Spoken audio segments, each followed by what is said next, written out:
We saw on the weekend how you responded to Tyron Woodley. I showed him the tweet, and he said basically, I'll fight whoever the UFC wants me to fight. He didn't seem to take it too personally, but he would like to headline at MSG, and I know that's on your mind as well. Is that what you're targeting?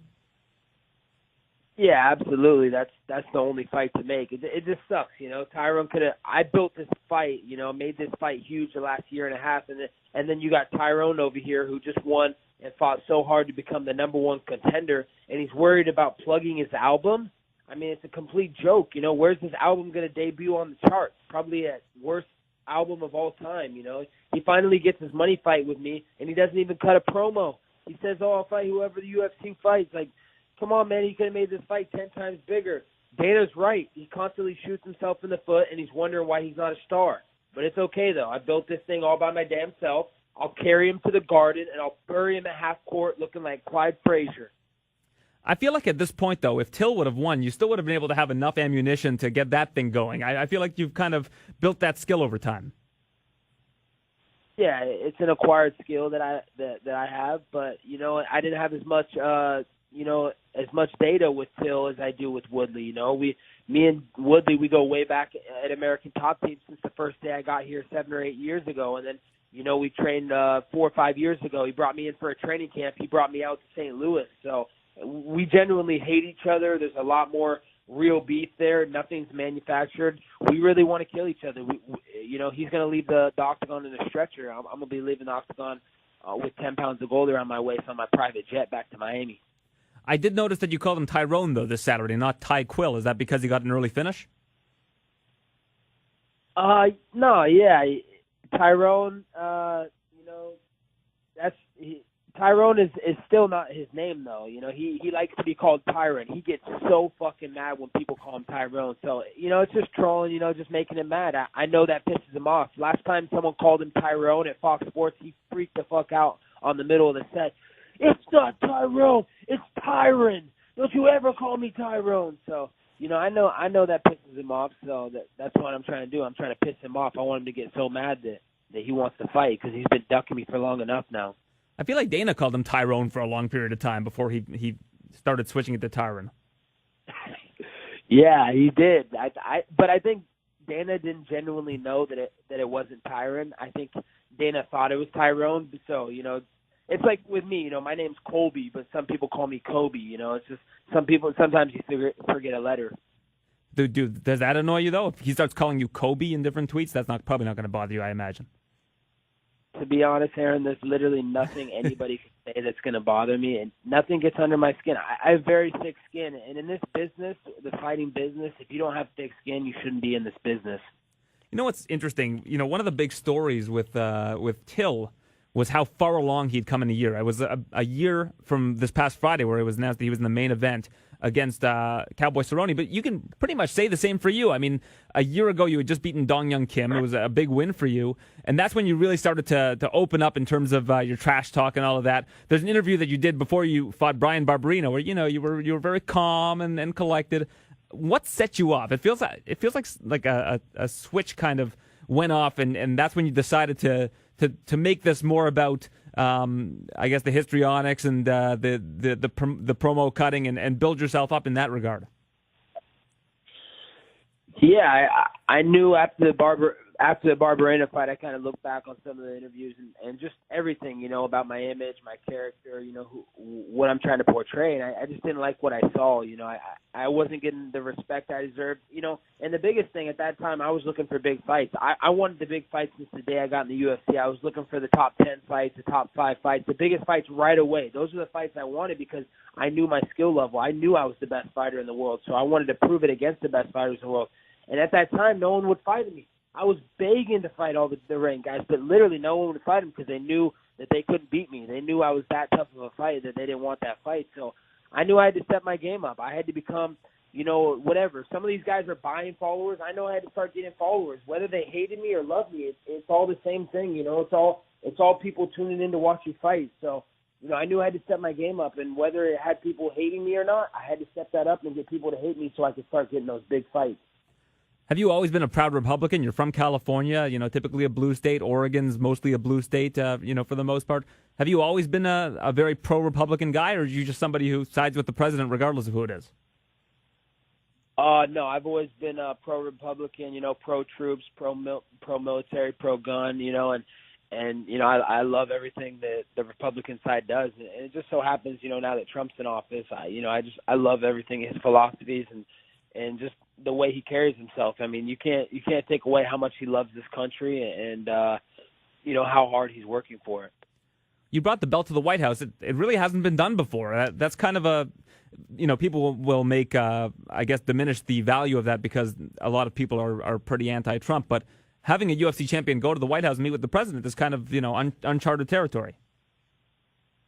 Absolutely. That's history. No fighters ever went to, a sitting president in the Oval Office and gave their belt to the president. So, no matter what people want to say about me, they can never take away that history. I did that, and they can't take away that moment. So, I don't see Tyron Woodley. I didn't see him going to Obama, getting invited by Obama when he was in office. So, everybody can talk smack, say whatever they want to say, but, I don't see them getting invited by their president to the Oval Office.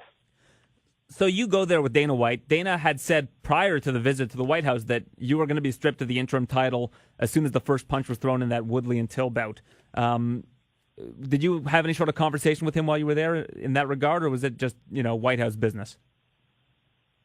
It was a small conversation. It was more White House business, where they're focused on enjoying the moment and just being happy to be there. I'm a very proud American, no doubt about it that I love my country, and to be, at a place like the White House and just sitting there around all these senators, I was around this guy, Lindsey Graham, and he's negotiating these big tax bills, getting ready to go in there to Trump's office, and he's only in there for 2 minutes. And then here I am, the UFC champion, sitting outside the White House, getting ready to walk in the Oval Office after all these senators. And it was such a surreal feeling, just being so proud to be what I am.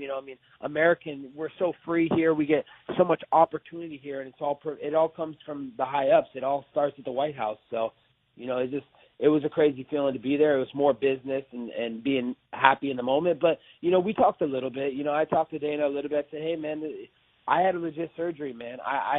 You can still hear it in my voice. Listen to me, dude. This is not no joke. I want to be at 100% when I fight Tyron Woodley. I'm not going to fight him at 70% because I want to be at my best to show my potential. So, I had to get the nose surgery, a nasal surgery, and he knew, and he's like, it's just bad timing. I'm like, dude, even today, what are we? We're in September. That's 3 months, 3.5 months since I won my world title. Like, how you can't strip me 3.5 months? That's not fair. That's not adequate time. Let's think about Tyron Woodley. He just took off 13 months. He didn't fight one fight in 13 months. You know how many fights I fought in 13 months? I fought 3 fights, and 3 of the best contenders, Dong Hum Kim, Damian Maia, and Rafael dos Anjos. 3 of the toughest welterweights of all time. I mean, just 3 killers in a row. So, it wasn't fair, but, he's like, it's unfortunate. It's timing. We had to book this pay-per-view. We didn't have a main event. So, it was a small conversation with Dana at the White House, but I was just more happy to be there in the presence of Donald Trump. But from what I understand, you mentioned to Ariel earlier this week, nobody's called you and said that you have been stripped of the title. Yeah, I haven't been stripped of the title. I don't know where everybody's getting this notion from. Possession is 9/10 of the law, so that belt's mine. They can't take that belt from me.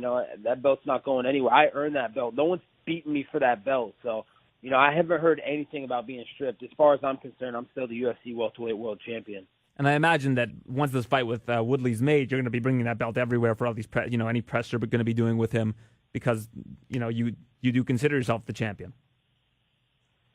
Absolutely. You can't take that moment away in history, man. I beat the second best welterweight in the division. Rafael dos Anjos would have smoked Tyron Woodley, and he knows it. That's why Woodley didn't come out to fight him because, RDA's got such good cardio, and that's Woodley's kryptonite. He knows he can't beat guys that have very good cardio that are going to put pressure on him. So, guys like me and RDA are nightmare matchups for Woodley, and he knows that. So, that this is the world title, and that will be going with me everywhere. It's going to sit next to me in all our interviews, all our lead up. That's my belt. No one's beat me for that belt. One guy that kind of tried to undercut the situation was Kamaru Usman. He weighed in.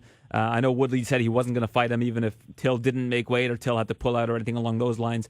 Afterwards, I spoke to Usman. He said he thought it was unfair that you were getting the next shot because he was there and made the weight and was prepared.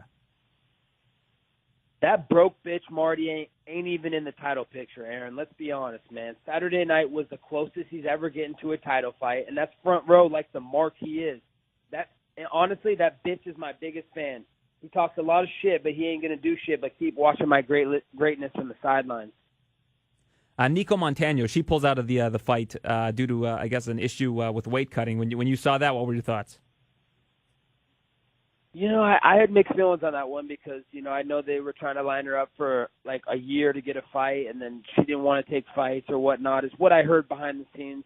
And then she pulls out of the weight thing. It's just, it was a little unprofessional. You should be, when you're fighting a world title fight, your whole camp, you should be centered around, your weight cut and making sure everything goes planned accordingly. So, it was tough. You don't want to see someone get stripped unless they're losing a fight, but she couldn't even get to the fight. So, it's an unfortunate situation, but, business keeps moving. It doesn't stop for anybody.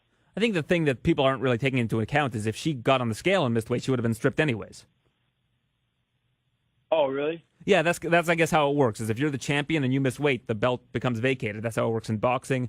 Chael fought Paulo Filho back in WEC, and Filho missed the weight. That ended up being a 3-round fight, and Filho sent Chael the belt in the mail afterwards because he felt bad that that Chael had made weight and he didn't. Oh wow, that's funny. What a crazy bit of history. My boy Chael P. Sonnen, man, Oregon gangster, just like myself, man. One of the greatest living Americans, man. He's from the mean streets of West Lynn. You're from the mean streets of Springfield. Which city is, I guess, a little rougher around the edges? Oh, dude, Springfield for sure is way rougher around the edges. I mean, there's a lot of stuff that goes on in West Lynn. Don't get me wrong. That's a crazy city. I don't recommend walking there at night unless you're loaded with a gun. But Springfield, that's no joke, man. People get eaten up alive at nighttime there. Yeah, I can imagine. I know Oregon is it's a tough place. It's very rough. Lots of trees. And if those trees come to life, everybody's in big trouble.